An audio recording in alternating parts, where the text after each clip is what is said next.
This is Crown Narratives, where African stories meet the future.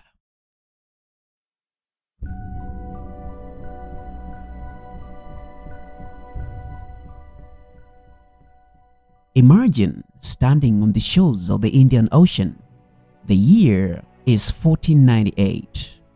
The salty ocean breeze brushes against your face. Wooden ships appear on the horizon, their sails stretched against the coastal wind. On board, spices, silk, gold, stories from distant lands, and waiting on the shore, a city that will become one of Africa's most important gateways to the world, Mombasa. But here's the thing. This story didn't begin with the Portuguese or the British or even modern Kenya. No, to understand Mombasa, we have to travel much further back. And trust me, we are only getting our feet wet.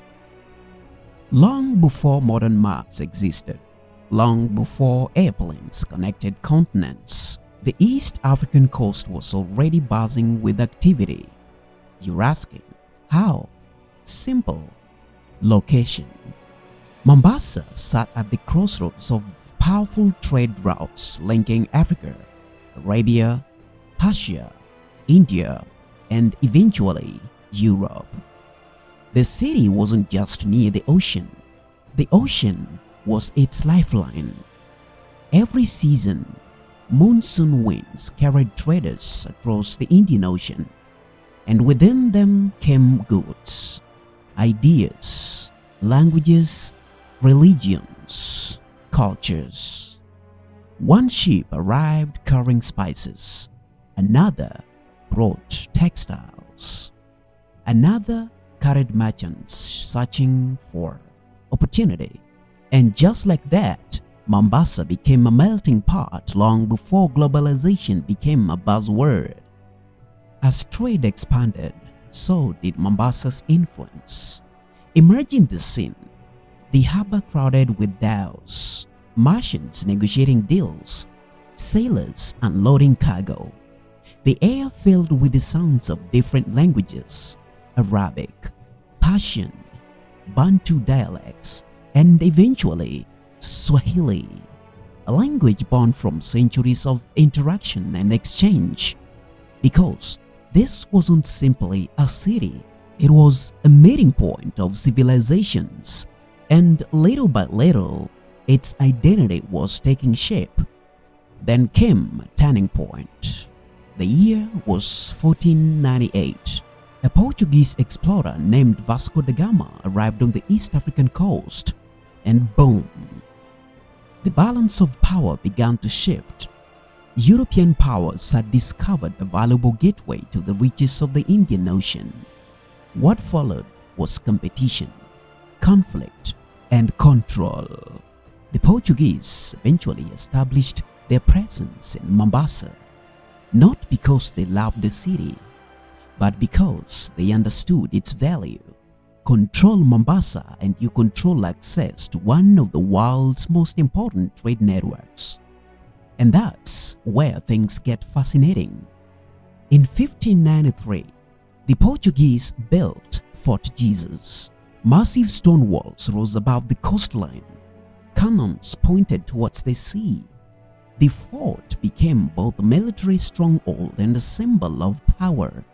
But here's the twist. Fort Jesus changed hands multiple times. Portuguese, Omani Arabs, British. Each left mark on the city, each chapter adding another layer to Mombasa's story. Today, centuries later, the fort still stands, silent, watching, a witness to generations of triumph, conflict, and transformation. Yet, despite foreign influence, Mombasa never lost its soul at all. Walk through Old Town today.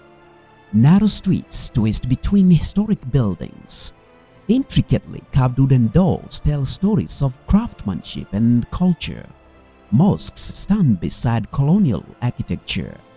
The scent of spices drifts through the air, and everywhere, the spirits of Swahili culture remains alive. Because Mombasa didn't simply absorb outside influences, it blended them, adapted them, made them its own. And that may be the city's greatest strength. Fast forward today, container ships now dominate the harbor. Towering cranes load and unload cargo around the clock. Millions of tons of goods pass through the port of Mombasa every year. Fuel, food, machinery, electronics. The scale is staggering. What once connected merchants now connects economies. And the port remains one of the most important trade gateways in Africa. The more things change, the more some things stay the same.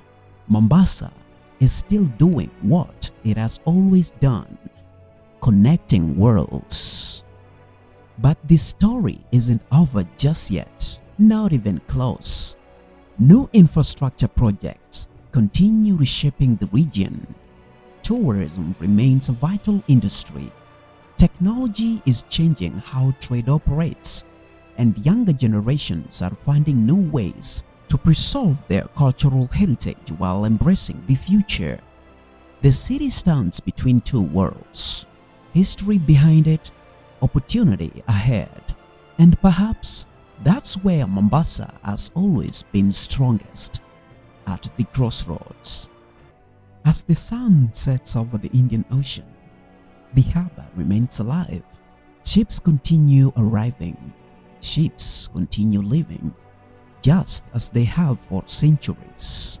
And somewhere between the crashing waves and the city lights, the story of Mombasa continues. Because Mombasa is more than a destination, more than a port, more than a city. It is a reminder that Africa has never been isolated from the world. It has always been part of the conversation, a bridge between continents, a gateway between cultures, and a living testament to the power of connection. Because sometimes the places that shape history aren't the loudest. They are simply the ones standing at the crossroads when history passes by. This has been Crown Narratives, where African stories shape the future. A Calmey Crown Studios production.